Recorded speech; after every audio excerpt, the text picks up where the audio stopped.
Stage पर सोराब साहब। जी नमस्कार। अहमद नमस्कार। अल्लाह आप साहब जनाब नमस्कार। आइए जनाब, कैसे हैं आप? और सब आपकी दुआएं हैं। अ, जनाब। मैं बस एक ही पॉइंट रखता हूँ उसमें, जो योरिज्म और माइज्म वाला है हम्म। कि जैसा कि आप जानते हैं हिंदुइज्म में सब कुछ मतलब कि कर्मास पे डिपेंड करता है कि आप जैसा कर्म करेंगे वैसा आपको मिलेगा। ठीक है। और मैंने इतना इस्लाम पढ़ा है, मुझे लगता है इस्लाम में हम्म। फ्री विल नहीं है, जबकि हिंदुइज्म में फ्री विल है। तो ठीक ये है। एक बड़ा फर्क है। अब ठीक हो इसके लिए गया जी। मेरी दलील है हम्म। कि सूरा 81 की जी जी। 28 और 29 नंबर आयत। ठीक है। जी जी, बताइए उस आयत के बारे में। 28 नंबर आयत में लिखा है, मैं इंग्लिश में पढ़ रहा हूं। टू अच्छा। whom soever among you who wills to walk straight सही। and you cannot will unless that Allah wills, the Lord of the ठीक है। Alamin। सही तो है। इसमें वो ये कह रहे हैं कि तुम में से जो कोई सीधे हम्म। रास्ते पे चलना चाहे, सही। वो नहीं चल सकता जब तक कि अल्लाह न चाह ले, सही। जो कि आलमों का खुदा है। ठीक। तो इसमें क्लियर है कि अगर कोई इंसान हम्म। खुद से सच्चे रास्ते पे चलना भी चाहे, ठीक तो है। भी उसकी इस चाहत पे अल्लाह का कंट्रोल है, यानी कि वो खुद से नहीं चल सकता जब तक कि अल्लाह ना चाह ले। तो यहाँ पे क्लियर सही। कट फ्री विल जो है मतलब ऑब्स्ट्रक्टेड है। ठीक हो गया। आप बोलिए। बहुत शुक्रिया। ये कौन सी सूरत आपने बताई थी? 80? 81 की 28 29 लास्ट टू टू आयत है। ठीक हो गया जी। अच्छा, मैं चूंकि हमारा ये जो सिलसिला है ये वर्सेस का है, तो आप मुझे हिंदुइज्म के बारे में बताइएगा, आपके धर्म में, कि ये किस तरह से इसमें क्या कहते हैं कि जो फ्री विल है वो किस तरह से जस्टिफाई करते हैं आप? हाँ, हिंदुइज्म में बहुत ही हम्म। क्लियर है कि हम्म। आप जैसा कर्म करते हैं ठीक है। उस पे जो है जो ईश्वर है उसका कोई कंट्रोल नहीं, मतलब वो उस पर कोई कंट्रोल नहीं करता है। वो ठीक है। आप अपने कर्मों के लिए फ्री हैं, जो भी आप सही। कर्म कर रहे हैं, और ठीक उसके है। फल के रूप में आपको जो भी मिलता है इस जीवन में या अगले जीवन में, वो हम्म। आपको उन्हीं कर्मों की बेस पे मिलेगा। सही। इसके अलावा और कोई चीज़ ऐड करना चाहेंगे आप? नहीं, और कुछ ऐड करने की जरूरत ही नहीं है। ठीक है। और अगर कुरान में जो आपका जो एतराज़ है कि जब तक अल्लाह ना चाहे तब तक आप नहीं चाह सकते, इसके अलावा हम्म। अगर कुरान में आपको ऐसी आयत मिल जाएं जिसमें ये हो कि आपको वही कुछ मिलेगा जिसकी आप कोशिश करेंगे, तो आपका शिकवा दूर हो जाएगा फिर? हाँ, नहीं, शिकवा ठीक है दूर हो जाएगा, लेकिन मसला बस ये रहेगा कि फिर ये जो आयतें हैं ये उससे कॉन्ट्रडिक्शन करेंगी, ये एक मसला आ जाएगा। हाँ, बड़ी अच्छी बात आपने कही। तो जो इसका तरीक़ाकार है वो ये है कि पहले हम कुरान के इस मज़मून को समझ के कुरान कह क्या रहा है, we try to hmm. Understand that, और उसके बाद फिर हम ये जो आपका एतराज़ है इस पे है कि अगर कुरान में फ्री विल है तो फिर इस आयत का क्या मतलब है। And I think this is essential कि हम इनको एड्रेस करें सेपरेटली। कुरान में फ्री विल है, इसमें कोई शक नहीं है। कुरान में बड़े क्लियरली लिखा हुआ है कि जो तुम्हें वही कुछ मिलेगा जिसकी तुम कोशिश करोगे। कुरान में बड़ा क्लियरली लिखा हुआ है कि जब तक इंसान अपनी ज़िंदगी को खुद चेंज नहीं करता, अपने हालात को खुद चेंज नहीं करता, तब तक अल्लाह भी चेंज नहीं करता। यानी कि अगेन फ्री विल यूज़ करेगा तो उसकी मदद की जाएगी, दैट इज़ वन थिंग। जो कोशिश करेगा उसके सिवा कुछ नहीं मिलेगा। इसके अलावा सूरह दहा की आखिरी आयत में भी है कि कामयाब वही होता है जो अच्छे ख्याल को पकड़ता है, नाकाम वो होता है जो बुरे ख्याल को फॉलो करता है। अगेन फ्री विल उसमें भी हमें नज़र आती है। तो इस्लाम के अंदर फ्री विल एक इसेंशियल कॉन्सेप्ट है। इनफैक्ट जो प्रॉब्लम ऑफ ईवल है, जो मैन क्रिएटेड ईवल है, यानी कि जो जब्र है, जो करा है, जो जैसे हम कहते हैं रंजो अलम है, इंसान का इंसान पे जुल्म, वो भी फ्री विल की वजह से है कि आप अल्लाह ताला किसी को ये कमांड नहीं कर सकता कि वो किसी पे जुल्म करे, क्योंकि फ्री विल अदरवाइज वो सारे का सारा कॉन्सेप्ट ख़त्म हो जाता है। There is no coercion so far as the divinity is concerned. तो ये तो इस्लाम बड़ा क्लियर है इस पर कि फ्री विल तो इस्लाम में है। उसी वजह से जन्नत, दोज़ख, हशर, हिसाब किताब दाएं हाथ में हिसाब, बाएं हाथ में हिसाब नामा, ये सारे का सारा फ्री विल का ही का नतीजा है। जो बातें आपने कही हैं कि अल्लाह ताला का जो जब तक वो नहीं चाहता तब तक इंसान वो नहीं जा सकता, ये बात ठीक है। जो आपने बताया है, कुरान की जो सूरत आपने बताई है, बिल्कुल इसमें लिखा हुआ है। इससे अलावा अगर आप देखें सूरह मुदस्सर में भी है, ग़ल्बन आए 56 में आई थिंक, उसमें भी आपको मिल जाएगा। सूरह दहर में भी मिल जाएगा आपको कि अल्लाह ताला ये बात बार बार कहते हैं कि जब तक अल्लाह ना चाहे तुम नहीं चाह सकते। So where is the difference then? Well, the difference is कि तुम जो सीधा चला रास्ते पे चलना चाहते हो तुम चलो, कोई प्रॉब्लम नहीं है। However, your ability to desire for something, to make an attempt for something requires Allah's will. अब ये दो अलहदा चीज़ें हैं कि आपका चाहना और आपका क्या चाहना, ये दो अलहदा अलहदा चीज़ें हैं। तुम नहीं चाह सकते जब तक अल्लाह ताला ना चाहे। अल्लाह के इज़्न से आप चाहते हैं, लेकिन आप क्या चाहते हैं वो आप, there is you have free will. In fact इस आयत में भी अगर आप गौर से देखें तो इसमें फ्री विल ही है कि तुम नहीं चाह सकते। ये फ्री विल जो अपनी तुम एक्सरसाइज करते हो ये नहीं कर सकते जब तक अल्लाह ना चाहे। सो इन अदर वर्ड्स आप ये कहें, इसकी एग्जांपल के तौर पे अगर आप इसको लें कि अगर किसी का बच्चा स्कूल में जाता है तो वालिदैन की मर्ज़ी के बग़ैर वो स्कूल नहीं जाता। अब स्कूल में वो लायक है ना लायक है, अच्छी चॉइसेस मेक करता है, बुरी चॉइसेस मेक करता है, there is something to do with the child. लेकिन हम बच्चे के रिज़ल्ट को वालिदैन के रिज़ल्ट पे नहीं डाल सकते कि आपका बच्चा इसलिए बहुत ज़्यादा लायक है कि आप उसे स्कूल भेजते हैं, या इसलिए बहुत ज़्यादा नालायक है इसलिए कि आप उसे स्कूल भेजते हैं। वाल्स इट इज़ ट्रू कि बच्चा स्कूल नहीं जा सकता जब तक वालिदैन उसे ना भेजें, लेकिन once the child is inside the school, उसके बाद बच्चे की अपनी हिम्मत पे है। तो उसके हम वालिदैन को हम ये नहीं कह सकते कि आपका बच्चा बड़ा नालायक निकला है, आपका बच्चा, आप मैथ्स में उसने कम नंबर लिए हैं, उसकी जो एफर्ट थी वो कम थी, लेकिन उसकी वजह आप है, इसलिए कि अगर आप ना चाहते तो वो स्कूल ना जाता। No, Allah empowers you to use your free will. मतलब इसका ये है, कई दफ़ा मैंने एग्जांपल दी है, मैं दोबारा में एग्जांपल दे देता हूँ कि अगर आप एक गाड़ी में फ्यूल डलवाते हैं और उसके बाद उस गाड़ी को आप किसी चैरिटी के काम के लिए यूज़ करते हैं या आप बैंक रॉब करने के लिए इस्तेमाल करते हैं, that is up to you. दोनों सूरतों में आपकी गाड़ी को पावर वो फ्यूल कर रहा है। आपकी गाड़ी नहीं चल सकती जब तक उसमें फ्यूल ना हो। But then how do you use that fuel? I mean, how do you use your car for what purpose? That is up to you. तो अल्लाह ताला ये कह रहे हैं कि ये जो तुम्हारा चाहना है, अगरचे ये फ्री विल है, जो मर्जी तुम चाहो, but your ability to have a free desire to do something, the ability, not the substance of it, the ability of it, ये अल्लाह ताला ने तुम्हें दी हुई। और अल्लाह ताला कह ये रहा है कि चूंकि मैंने तुम्हें दी है ना, तो अगरचे तुम्हारी फ्री विल है तुम्हारे पास, लेकिन ये याद रखना कि ये मैंने तुम्हें दी हुई है। एक अखलाकी मॉरल इन्विटेशन अल्लाह ताला की तरफ से कि ये मैंने दी हुई है, ऐसे मेरे खिलाफ इस्तेमाल ना करना।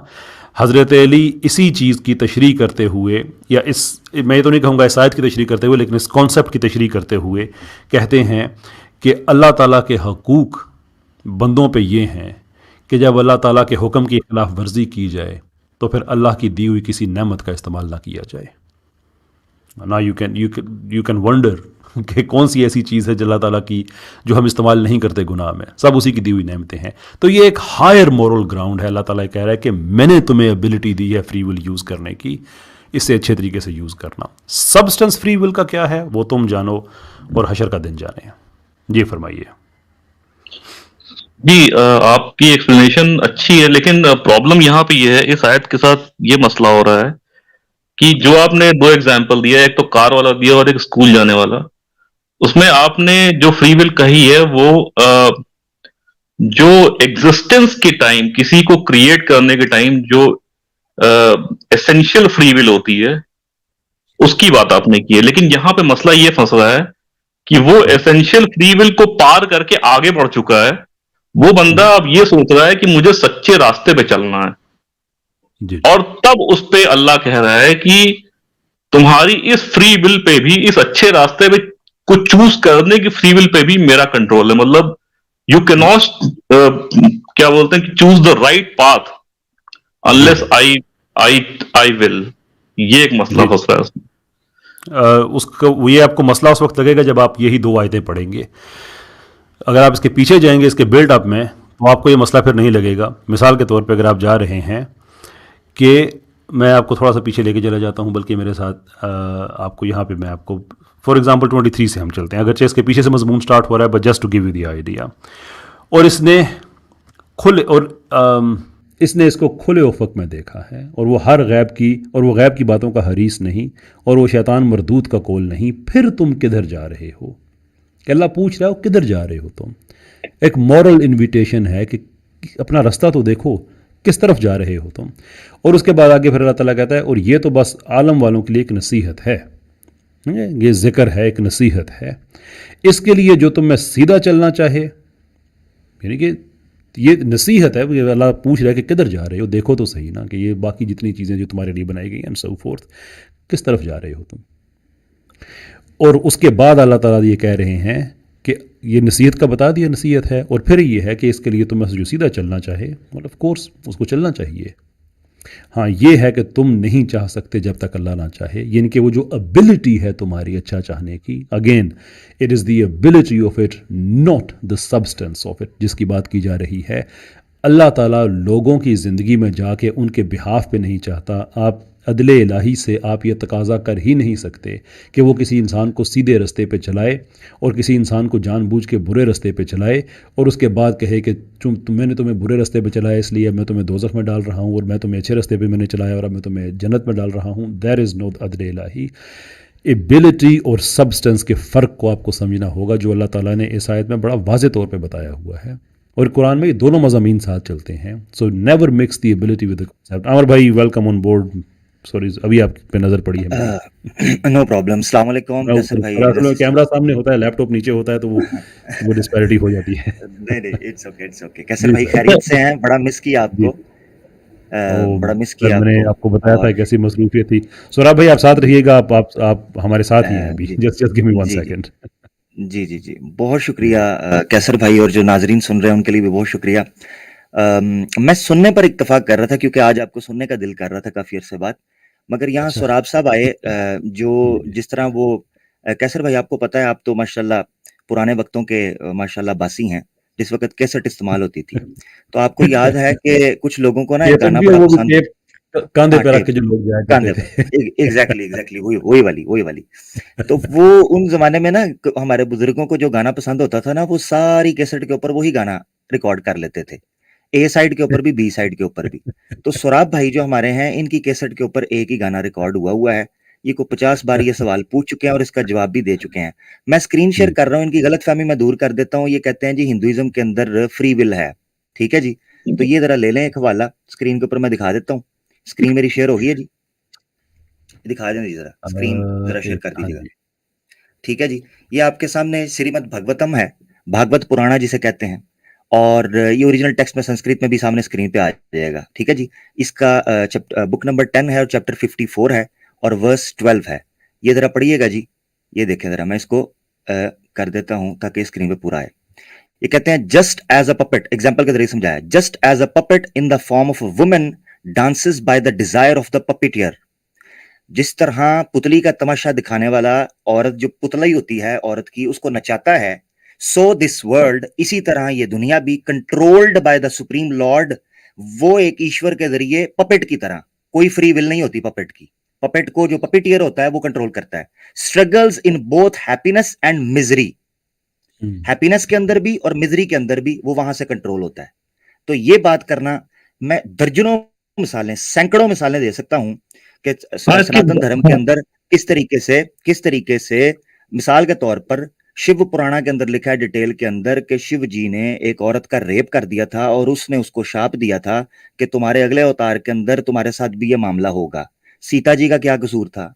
रेप तो किया था हाँ शिव जी ठीक ने। है, तो जो वो एक आया, मिनट भाई साहब। सुन ले, मुझे पता है थोड़ा सा थिक माल आ गया, हजम नहीं अब आप होगा, मुझे बोलते पता है। चले जाएंगे, अब आप बोलते चले, मसला मुझे यही है ना मुझे इसको। मुझे सुनेंगे जरा, मुझे बात तो मुकम्मल आपको करने चैनल दें। पे है ना, इसीलिए मैंने बंद कर दिया, क्योंकि आप बोलते चले जाते हैं, उसके बाद रुकते नहीं मुझे है। मुझे मुझे मुझे पता है ना सर, थोड़ा मुश्किल हो हाँ जाता है, मुझे पता है। थोड़ा सा बोलिए रुकिए, बोलिए। थोड़ा रुक, मुझे पता है थोड़ा सी दिक्कत होगी।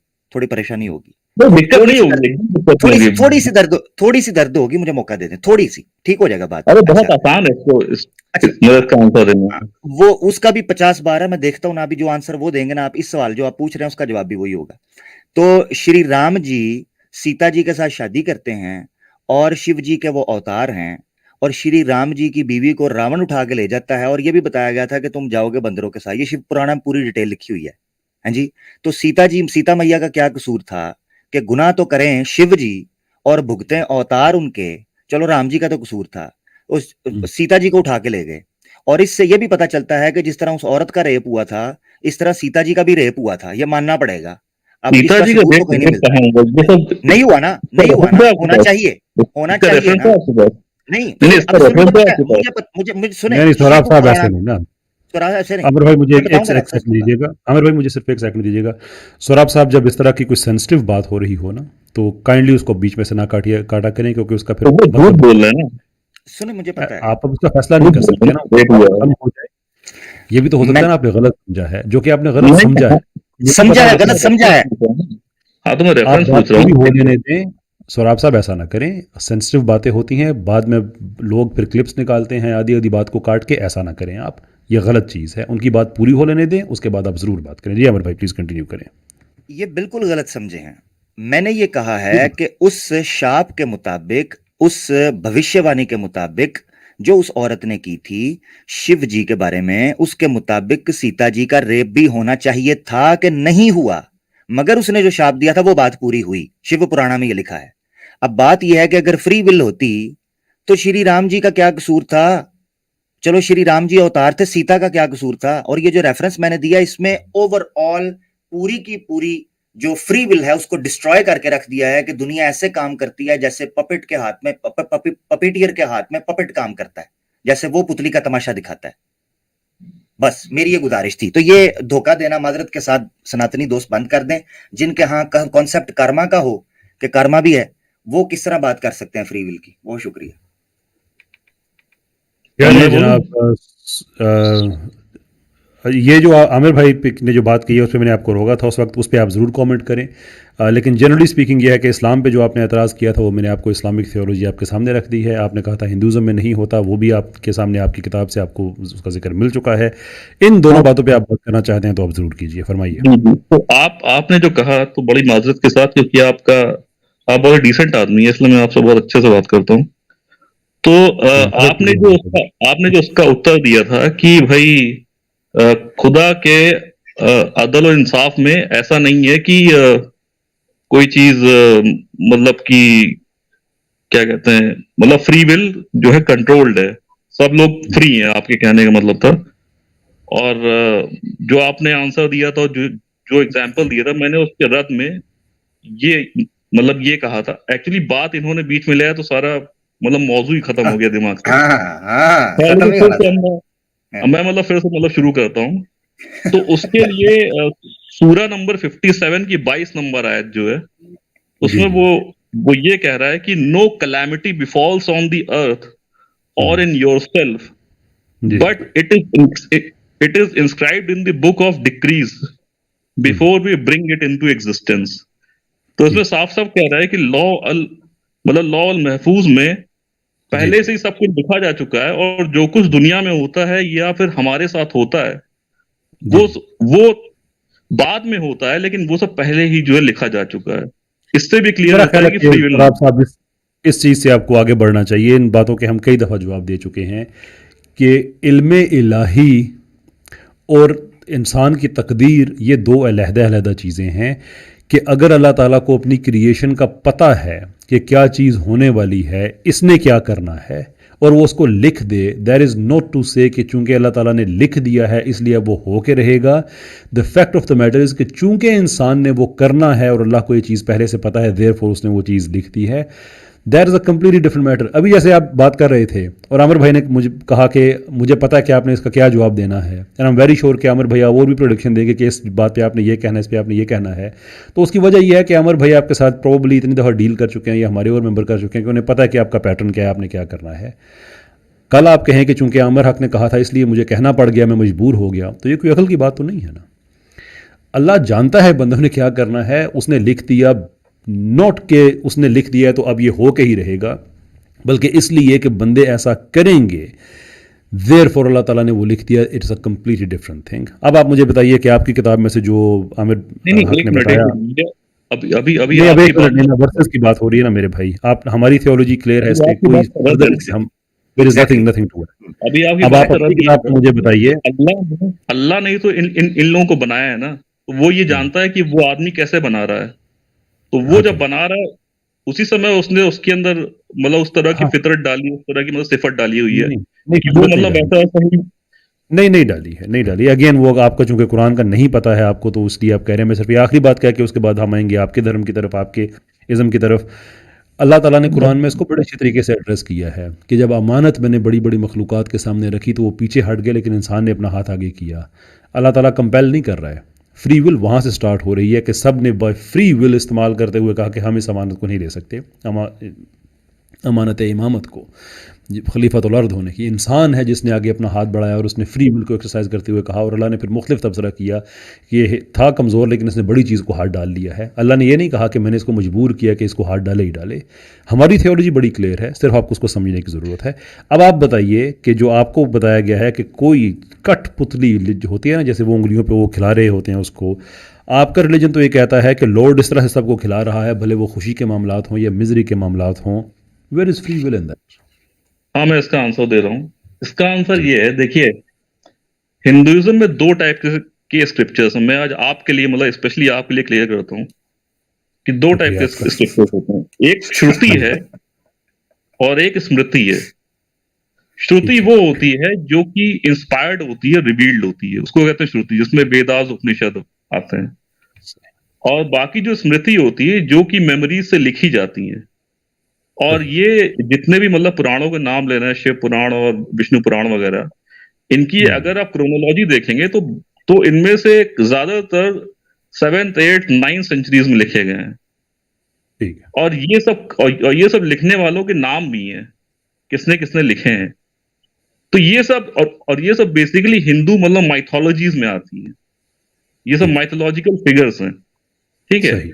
अब मसलन जैसे कि आप लोग अक्सर ही ये वाला एलिगेशन उठाते हैं कि ब्रह्मा ने जो है सरस्वती का रेप किया, जी लेकिन टॉपिक हमें शिफ्ट मैं हो रहा है जी, अगर कोई आदमी टॉपिक की शिफ्ट हो बात रहा है ऐसी जी, करता है टॉपिक तो मैं शिफ्ट हो कहता रहा हूँ। है जी, टॉपिक नहीं, शिफ्ट मैं हो रहा है जी एग्जांपल दे सर। रहा हूँ। सर नहीं, जी, अरे मैं एग्जांपल दे रहा हूँ कि जब आप शिव की बात करेंगे तो आपको पहले ऐसे आदमी की हिस्टोरिसिटी प्रूव करनी पड़ेगी जिसकी 3 आंखें हैं, सर जिसके गले में सर मतलब। टॉपिक सर कैसर भाई, अरे मुझे मुझे मुझे उलझन होती है, क्योंकि जब कोई बंदा टॉपिक से हट के मतलब घुमाने जलेबी बात बनाने आप की कोशिश करता है तो बात मुझसे आप मुझे काटने उलझन लग होती जाते है। हैं ना, मतलब आमिर वही भाई तो मैं सिर्फ कह रहा हूँ कि सिर्फ एक सेकंड अब मुझे दीजिएगा, अब देखिए इनको ये बात बात काट पूरी रही करने दें, इनको ये बड़ी गलत तरफ जा रहे हैं, बट है। हाँ let's make him the argument. अच्छा, हाँ, ठीक है ठीक है। तो जितने भी जी, आपके जो मतलब पुराणों पे जो एलिगेशन है कि शिव जी ने ये किया, उन्होंने वो किया वो किया, ये सब माइथोलॉजिकल फिगर्स हैं। ये पूरे एकेडमिया क्या बोलते हैं, एकेडमिया में जो है मतलब सबको पता है ये बात। ठीक है, आपको ये मतलब कि नई बात नहीं कर रहे हैं। इन इन सही, पर्सन के इन फिगर्स की कोई हिस्ट्री नहीं है। शिव कोई ठीक है, हिस्टोरिकल फिगर नहीं है, ब्रह्मा कोई हिस्टोरिकल फिगर नहीं है, लेकिन मोहम्मद एक हिस्टोरिकल फिगर है। समझ रहे हैं ठीक ना है, मेरी बात आप? सही। मैं हाँ आपकी बात समझ गया। आपकी तरफ से इजाज़त है कि हम आपके मंदिरों की तरफ रुजू करें, उनसे हम बात करें, और आपका ये क्लिप जो है काट के स्पेसिफिकली रेफरेंस के तौर पे भेजें कि आपकी किताबों में जो लिखा है वो झूठ लिखा है, ना कोई शिव था, ना कोई ब्रह्मा था, ना कोई स्वारसती थी, ना ही उनका हाँ आपस हाँ, में कोई बिल्कुल ऐसा बिल्कुल प्रॉब्लम था। बिल्कुल। और ब्रह्मा और का आप उनसे ये भी पूरे पूछें कि पूरे हिंदुस्तान में और और आप मोहतरम, उनसे मैंने ये भी आपकी बात पूछें सुनी ना? कि मेरी शिव मेरी पार्वती बात की हिस्टोरिसिटी मतलब प्रूव करें मेरी लोग। बात मेरी आप बात सुन इंटरप्ट लेंगे अब मत आप? कीजिए सर, आप साहब। मेरी बात सुन लेंगे, क्योंकि हाँ बोलिए मैं बोलिए। आपसे ये चाहता हूं कि आपका कोई इंटरनल क्लैश है हिंदुओं के साथ, तो उसका प्लेटफॉर्म ये नहीं है। यहाँ पे आपने जो सेटल्ड आर्गूमेंट्स हैं, आप वो बताएं कि वो इस्लाम से कैसे बेहतर हैं। मैं किसी मंदिर से रिक्वेस्ट कर सकता हूं कि वो your Hinduism versus my Hinduism के नाम की स्ट्रीम जारी करें। वहाँ पे आप उन्हें जाके कहें कि शिव एक झूठा किरदार है, ब्रह्मा झूठा किरदार है। ये आपके अल्फाज में, माफ़ी चाहूँगा अपने सनातनी बहन भाइयों से अगर उनको नहीं बुरा मैंने लग रहा है। झूठा नहीं किया। एक मिनट, आप जो है आप मेरे फिक्टिशियस वर्ड कहा, चेंज कर रहे हैं। ये मैंने फिक्टिशियस झूठा नहीं चलो किया। मैं मैं कहता हूँ, हाँ, फिक्टिशियस फिक्शियस है, कहा। फिक्शियस है। फिक्टिशियस, ये ठीक है, ये लोगों ने खुदा की लोगों अलग-अलग ने पावर्स ठीक है। अलग-अलग आपको ये मतलब मेरी नाम बात तो दे समझ आ रही है कि उसका बेहतर प्लेटफ़ॉर्म है your Hinduism versus my Hinduism. Yourism हाँ, वर्सेस इस्लाम में आप मुझे बताएँ कि हम देखें, इससे प्रॉब्लम ये होगा ना कि हम कोई भी चीज़ उठाएँगे, आपके लिए बड़े आसानी से अब आप कह सकते हैं कि नहीं यार ये तो हिस्सा ही नहीं है हिंदुइज़्म का, बात ही ख़त्म हो जाती है, फिनिश्ड। तो इससे काम नहीं चलता, you have to do something better than that. हाँ, तो मैं बोल रहा ये हूँ कि आप जो ये श्रुतियों काम से है लेके आए, श्रुति जो कि रिवील्ड है और या फिर जो कि मतलब इंस्पायर्ड भाई, स्क्रिप्चर्स हैं, आप स्मृति उसमें को से आप लेके डिसऑन कर दें ना, आए। कहें ना कि ये सारे का सारा है ही गलत है, बात ख़त्म। आप डिसऑन कर दें, नेक्स्ट टाइम आप जब आएँगे तो हम आपसे सिर्फ जो आपकी जो वेदास हैं उसी पे बात कर लेंगे। हाँ, तो मैंने आपको 2 मतलब कैटेगरीज़ वेदा बताई, एक श्रुति होती है वेदास और में एक भी स्मृति होती है। वेदास में आप भी जो है बात कर श्रुतियों सकते से हैं, मगर लेके आए। कैसर भाई ये जी, इन्होंने घुमाया इस तरीके से है कि ना हाँ तो जी। उस रेफरेंस के ऊपर ये बात कर रहे हैं, ये कहते हैं मैं मैं उनसे यही जो कह रहा हूँ ना कि डिसऑन असुर कर देना उसको। मैं यही कह रहा अरे तो हूँ। इनसे फिर अरे भाई बात नहीं हो, बहुत देखिए सी मेरी ऐसी बात सुने, हदीसें हैं जो कि जी, आप वही मानते नहीं हैं। 5 बार यार इनसे जरा, ये बंदा चुप करेगा जरा 1 मिनट, ठीक है? मैं मुफ्ती ये बताती हूँ अब आपका केस बनता जा रहा है वैसे। अब मैं ये कह रहा हूँ, इसमें मेरी हम जरा सिस्टर मेरे ख्याल से इनसे बात हो गई है, मैं सॉरी, इनसे बात हो गई, इनसे इजाजत ले लें ताकि मैं अपनी बात रख चले सकूं, ठीक नहीं, ठीक नहीं, है? इनसे बिल्कुल इजाजत ले लें, अब मैं रजा इनसे साहब से इजाजत ले मतलब बात करना चाहता हूँ 1-2 मिनट के लिए, अगर वो अगर वो इजाज़त आपने हो। कर ली ना, वो आपने कर लिया। नहीं, नहीं, सौराब हाँ, साहब मेरा ये एक ये एक मिनट गलतफ़हमी नहीं होनी चाहिए। रजा साहब सौराब आपसे एक साहब आध बात कर लूँ बस, आपसे नहीं, एक नहीं, आध मेरी बात कर मेरी लूँ। सौराब साहब hold on sir, hold on. इस तरह से ना ये फ़ायदा नहीं है। अरे सर प्लीज़ सर, अगर मतलब आपको 1-2 मिनट आपसे बस बात कर लूँ आप देखें, आप आए थे 4 मिनट 46 सेकंड पे और अभी हो गए हैं 31 मिनट। 25 मिनट से आपसे बात हो रही है, आपको इंटरप्ट नहीं किया गया, आपकी बात इज़्ज़त एहतराम से सुनी गई। समरी सारी बात की 1 ये मिनट है और लीजिए, कि बस आपने 1 मिनट और इस्लामिक लीजिए। थियोलॉजी पे आपने एतराज़ उठाया, मैंने आपको कॉम्प्रिहेंसिवली बता दिया, आमिर भाई ने आपको आपकी किताब से बता दिया। आप कह रहे हैं कि मैं उस किताब को डिसऑन करता हूँ, मानता नहीं हूँ। नहीं मेरा डिसोन नहीं करता हमारी हूँ यार, बात भी आप पब्लिक बात नहीं रिकॉर्ड में आ समझ रहे गई हैं। है। डिसोन नहीं करता हूँ। देखें, पब्लिक रिकॉर्ड पे हमारी बात भी आ गई है, आपकी भी आ गई है। वर्सेस की बात थी, लोगों ने देख लेना है, उन्होंने अपना एक नतीजा अखज़ कर लेना है, कंक्लूड कर लेना है उन्होंने। क्योंकि हमें पता है, हम बड़े कॉन्फिडेंस से ये बात बड़े टाइम से कह रहे थे कि आप लोगों को ये दिक्कत होगी, आप लोग इस्लामोफोबिया छोड़ दें। लेकिन जब, और मैं स्पेसिफिकली आपकी बात नहीं कर रहा, मैं मजमूई तौर पे इस्लामोफोब्स की बात कर रहा हूँ। अब सिचुएशन ये आ गई है कि लोग आइदर कंप्लीटली सनातन को डिसऑन कर रहे हैं या आपकी तरह पार्शली कर रहे हैं। लोगों ने देख लिया है। मेरा ख्याल है इस बात को यहाँ पे अब ख़त्म करते हैं। लोग देख लेंगे, आप नेक्स्ट टाइम तशरीफ़ लाएंगे, आपसे इंशाल्लाह मज़ीद आगे फर्दर बात हो जाएगी। ठीक है सर? चले चले ठीक है आपसे सौराब साहब सौराब सर आप भाई माफ़ी चाहेंगे। अब देखें, बाकी लोग जो वेट कर रहे हैं उनकी भी तो गलती नहीं है ना कोई। अरे सर 1 मिनट तो बात कर लेते कम से कम। साहब मैं इज़्ज़त से जो मैं कह चले रहा हूँ, इज़्ज़त कैसे से भाई जो कह रहे मुझे जी, काम करने दीजिए। चले मैं इनसे बहुत शुक्रिया सौराब भाई, नेक्स्ट टाइम जी प्लीज, थैंक जी यू बहुत सो शुक्रिया। मच। अच्छा अच्छा, मैं यहाँ एक बात रख, ये बड़ी खूबसूरती, क्योंकि मैं इनसे बात नहीं, क्योंकि मैंने अब अंदाजा कर लिया कि कुरान में सूरह फुरकान के आखिरी रुकू में जो मोमिनों को, मुसलमानों को जो हिदायत की गई थी, वाइदा खातबहुमुल जाहिलून बाद औज़ु बिल्लाहि मिनश शैतानिर रजीम वाइदा खातबहुमुल जाहिलून क़ालू सलामा, उसके पीछे हिकमत थी। इसलिए मैं अब कोशिश करता हूँ कि जब ये चले जाए ना, मैं फिर बात रखूं, ताकि जो सुनने वाले लोग हैं ना, जिनके अंदर कान है, अकल है, बुद्धि है, जब वो सुने तो उनको कुछ ना कुछ फायदा हो जाए। तो अब मैं इसलिए बोलने लगा हूं। देवी भागवतम का हवाला दिया गया था, शिव जी का हवाला तो मैंने दिया था प्रैक्टिकल का। देवी जी, भागवतम भागवतम पुराण है, छंदोग्य उपनिषद के अंदर मैंने कल हवाले दिए हैं, प्रोग्राम पर पूरा प्रोग्राम इसके ऊपर हुआ था कि इनकी जी, जो एपिस्टेमोलॉजी, इनकी जो किताबें हैं, उनकी तरतीब के एतबार से पुराणास को और इतिहास को फिफ्थ वेदा कहा गया है। अच्छा, जी, नंबर 1। नंबर 2, उसमें मैंने हवाला दिया है मंडका उपनिषद का, उपनिषदों का हवाला, पुराणास की बात नहीं कर रहा, छंदोग्य उपनिषद का हवाला दे रहा हूं। उपनिषद जो जी, हैं वो वेदास की बाद आती हैं, और श्रुतिस की कैटेगरी, स्मृतिस की कैटेगरी में नहीं, श्रुतिस की कैटेगरी के अंदर उनको काउंट किया जाता है। ये जो श्रुति श्रुति कह रहे हैं, तो श्रुतिस की कैटेगरी के अंदर, ये किसी से भी जाके पूछ लें, उपनिषद उसके अंदर आती हैं। छंदोग्य उपनिषद का हवाला दे रहा हूं। इसके बाद मैंने मंडका उपनिषद है, उसका हवाला दे रहा हूं, जिसमें लिखा हुआ है कि उसी मुंह से वेदास निकली हैं, जिस मुंह से ब्रह्मा के पुराणास और इतिहासा निकले हैं, जितने निकले हैं, ये मैंने बता दी। उससे भागवत पुराण है, और भागवत पुराण का मैंने हवाला देकर कहा है श्रीमद् भागवतम का, कि वो कह रहे हैं जिस तरह पुतली नाचती है, पुतली नचाने वाले के हाथ में, कि खुशी हो गम हो उसको कोई परवाह नहीं होती, जिस तरह पपीटियर जो है उसको नचाता है वो नाचती है। फ्री विल का कोई कॉन्सेप्ट इनके यहां नहीं है, कोई कॉन्सेप्ट, ये लोगों को धोखा देते हैं। इस्लाम के ऊपर ये बंदा एतराज कर रहा था को 500 बार इसने ये सवाल पूछा है। मुझे नहीं पता ये अपने घर वालों या दूसरे मामलात में जिंदगी के दूसरे कामकाज में किस तरीके से सर्वाइव करते हैं, ये यही सवाल पूछते रहते हैं। आपने बड़े शानदार तरीके से जवाब दिया था। ये कह रहे हैं जी वो कुरान में ये लिखा हुआ है कि जी जो आफत आती है पहले से लिखी जाए। आपने इल्म इलाही और तकदीर को बड़े अच्छे से जबरदस्त तरीके से एक सेन माइंड के लिए बड़े अच्छे से बयान किया। उसी कुरान के अंदर ये आयत भी है कि अल्लाह ताला फरमाते हैं ज़हर अल फसादु फिल बर्रि वल बहरी बिमा कसबत अयदिन नास वमा असाबकुम मिन मुसीबतिन इल्ला बिमा कसबत अयदीकुम। दो आयतें मैंने पढ़ दी हैं। कुरान में लिखा हुआ है तुम पर जो भी अजाब जो भी फसाद आता है तुम्हारे अपने अमाल का नतीजा है। और वमा असाबकुम मिन मुसीबतिन इल्ला बिमा कसबत अयदीकुम, और जो भी तुम्हारे ऊपर परेशानी आती है तुम्हारे हाथों की कमाई है। अगर फ्री विल ना होती तो ये क्यों कहा जा रहा है। रही बात लिखे जाने की बात, तो इल्म इलाही को कैसर भाई ने डिफाइन कर दिया कि नॉलेज में किसी चीज का होना ये और बात है, किसी चीज का प्रैक्टिकली आ जाना सामने वो उससे कॉन्ट्राडिक्ट या उसको इन्फ्लुएंस नहीं करती। बहुत शुक्रिया, बस ये मैं रखना चाह रहा था। अपने धर्म के ऊपर बात करते नहीं और घुमाना शुरू कर देते हैं।